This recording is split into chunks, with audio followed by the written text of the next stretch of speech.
प्रकारे घटना घडत असतात। एक महत्त्वाची अपडेट समोर येते बीडमधील संतोष देशमुख हत्या प्रकरणात आता वाल्मिक कराडला बीड कोर्टात आज व्हीसीद्वारे हजर केलं जाणार आहे। सुरक्षिततेच्या दृष्टीने आज व्हीसीद्वारे हजर केलं जाणार असल्याची माहिती आहे। तर आज वाल्मिक कराडाची एसआयटी कोठडी संपतीये। बीडच्या विशेष मकोका कोर्टामध्ये आज ही सुनावणी पार पडणार आहे। तर बीड हत्या प्रकरणामध्ये वाल्मिक कराडवर मकोका लावण्यात आलेला आहे। त्या सगळ्या पार्श्वभूमीवर आज नेमका काय निर्णय होतो हे पाहणं अतिशय महत्त्वाचं असणार आहे। सध्याची ही महत्त्वाची आणि मोठी बातमी आपण पाहतोय। वाल्मिक कराडला बीड कोर्टात हजर केलं जाणार आहे, मात्र व्हीसीद्वारे त्याला हजर केलं जाणार असल्याची माहिती आहे। सुरक्षिततेच्या दृष्टीने ही महत्त्वाची बातमी आपण सध्या पाहतोय। वाल्मिक कराडची एसआयटी कोठडी आज संपतीये। 7 दिवसांची पोलीस कोठडी एसआयटी कोठडी त्याला देण्यात आली होती। बीडच्या विशेष मकोका कोर्टामध्ये या संदर्भातली आज सुनावणी पार पडणार आहे। नेमकी काय सुनावणी होते, नेमका काय युक्तिवाद या संदर्भात करण्यात येतो ते पाहणं आता अतिशय महत्त्वाचं असणार आहे।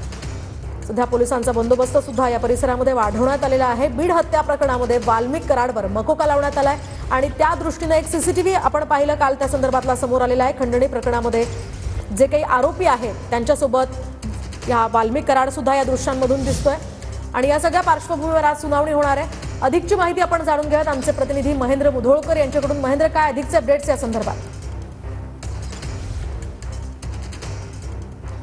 मोहिनी, संतोष देशमुख हत्या प्रकरणामध्ये आरोपी म्हणून वाल्मिक कराड यांना एसआयटीनं जे आहे ते कोठडी मागितली होती आणि 7 दिवसाची जी कोठडी आहे ती आज वाल्मिक कराडाची संपत्ती आणि त्यानुसार जर बघितलं तर बीडमध्ये विशेष मोका कोर्टाचं जे आहे ते या ठिकाणी व्यवस्थापन करण्यात आलेलं आहे आणि थोड्याच वेळामध्ये आता वाल्मिक कराड यांच्यावर सुनावणी होणार आहे। त्यापूर्वी जर बघितलं तर बीडच्या कोर्ट परिसरामध्ये अशा पद्धतीनं पोलीस बंदोबस्त जो आहे तो लावण्यात आलेला आहे।